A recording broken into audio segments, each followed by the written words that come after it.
केंद्रीय मंत्री किरेन रिजिजू ने आरोप लगाया है कि कांग्रेस नेता राहुल गांधी को तमाशा करने और प्रधानमंत्री नरेंद्र मोदी को गाली देने में आनंद आता है। राहुल गांधी लोकसभा में विपक्ष के नेता हैं।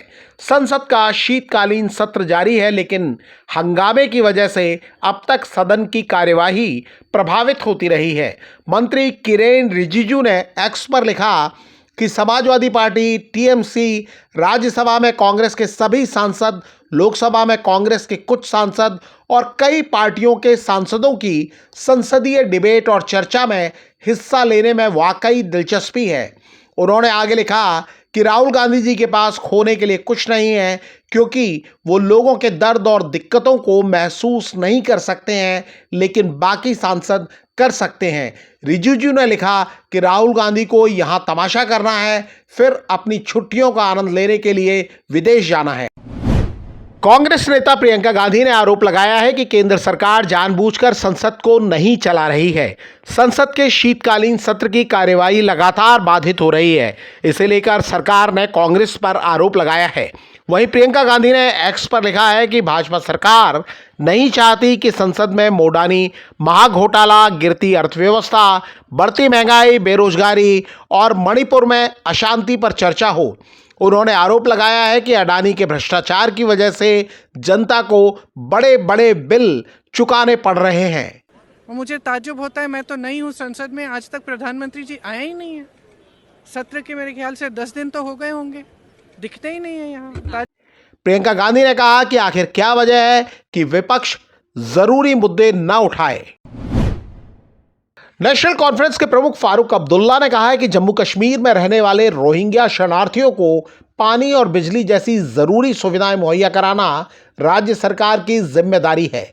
जम्मू कश्मीर में नेशनल कॉन्फ्रेंस की अगुवाई वाली सरकार है। मीडिया रिपोर्टों के मुताबिक फारूक अब्दुल्ला ने आरोप लगाया कि शरणार्थियों को केंद्र सरकार यहां लाई है, नेशनल कॉन्फ्रेंस उन्हें यहां नहीं लाई। सरकार ने उन्हें यहां बसाया है और जब तक वो यहां हैं, ये राज्य सरकार की ड्यूटी है कि उन्हें पानी और बिजली मुहैया कराएं। इसके पहले बीजेपी ने जम्मू में रोहिंग्या और बांग्लादेशी शरणार्थियों को बसाए जाने को राजनीतिक षड्यंत्र बताया था।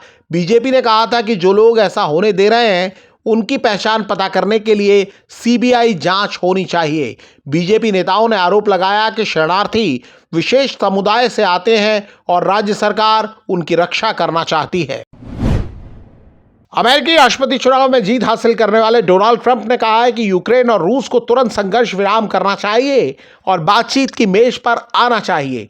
ट्रंप ने आगाह किया है कि युद्ध जारी रहा तो और बुरे परिणाम आएंगे। ट्रंप ने एनबीसी न्यूज़ को दिए इंटरव्यू में दावा किया कि उनका प्रशासन यूक्रेन को दी जा रही मदद में कटौती करेगा।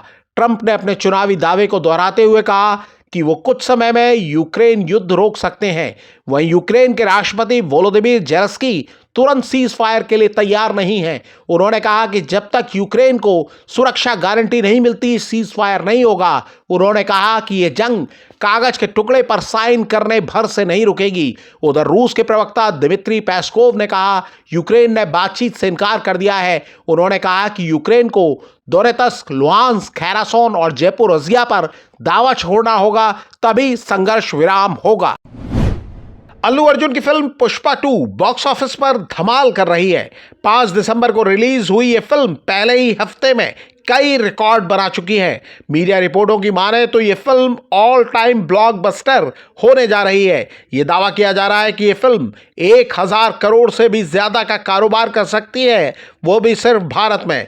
इस बीच मीडिया रिपोर्टों में पुष्पा 2 के OTT राइट्स को लेकर भी जानकारी सामने आई है। सैक निल्क की रिपोर्ट के मुताबिक पुष्पा 2 के OTT राइट्स 275 करोड़ रुपए में दिए गए हैं। बताया जा रहा है कि यह फिल्म नेटफ्लिक्स पर रिलीज होगी। पुष्पा पार्ट 1 प्राइम वीडियो पर रिलीज हुई थी।